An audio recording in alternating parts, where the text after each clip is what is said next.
বোর্ডের তত্ত্বাবধানে সিসিউতে চলছে তার চিকিৎসা। মঙ্গলবার রাত থেকে এসএসএফ ও প্রেসিডেন্ট রেজিমেন্ট গার্ড বাহিনী নিরাপত্তা দিচ্ছে খালেদা জিয়াকে।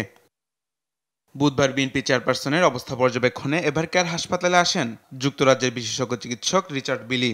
বুধবার সকাল 10টায় ঢাকায় পৌঁছানোর পর সরাসরি আসেন হাসপাতালে। এদিন দুপুরে খালেদা জিয়ার স্বাস্থ্যের খোঁজ নিতে হাসপাতালে যান মৎস্য ও প্রাণী সম্পদ উপদেষ্টা ফরিদা আক্তার। খালেদা জিয়াকে দেখতে এসে ইসলামী আন্দোলনের নায়েবে আমির সৈয়দ ফয়জুল করিম রাজনৈতিক মতের ভিন্নতার ঊর্ধ্বে সবাই মিলে সুন্দর দেশ গড়ার আহ্বান জানান। আমরা এখন আল্লাহর কাছে দোয়া করি, আল্লাহ যেন তাকে। অন্যান্য দিনের মতো এদিনও সকাল থেকে হাসপাতালের বাইরে ভিড় করেন বিএনপির নেতাকর্মী ও সাধারণ মানুষ। সর্বস্তরের মানুষের দোয়ায় খালেদা জিয়া ফিরে এসে দেশের নেতৃত্ব দেবেন এমন আশার কথা জানান তারা। আশা করি পরিপূর্ণ সুস্থতা হয়ে আমাদের কাছে ফিরে এসে পুরা বাংলাদেশের নেতৃত্ব দিয়ে তিনি আল্লাহর কাছে বিদায় নেবেন। আসলে বাইরে থেকে তো ফিল করে পার্সনের উন্নতি করা যায় না। এখন যে ফিজিক্যাল কন্ডিশন ডাক্তার এবং উনিই বলতে পারে।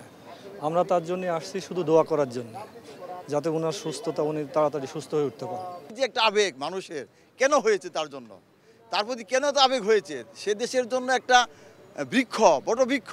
দেশ সে যেভাবে আগলে রেখেছে, গণতন্ত্র যেভাবে আগলে রেখেছে, দেশে মাটি মানুষের রাজনীতি করেছে খালেদা জিয়া।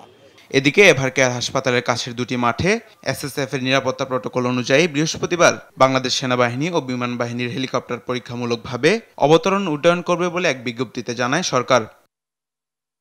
কোন প্রকার অপপ্রচারে বিভ্রান্ত না হতে অন্তর্বর্তী সরকারের পক্ষ থেকে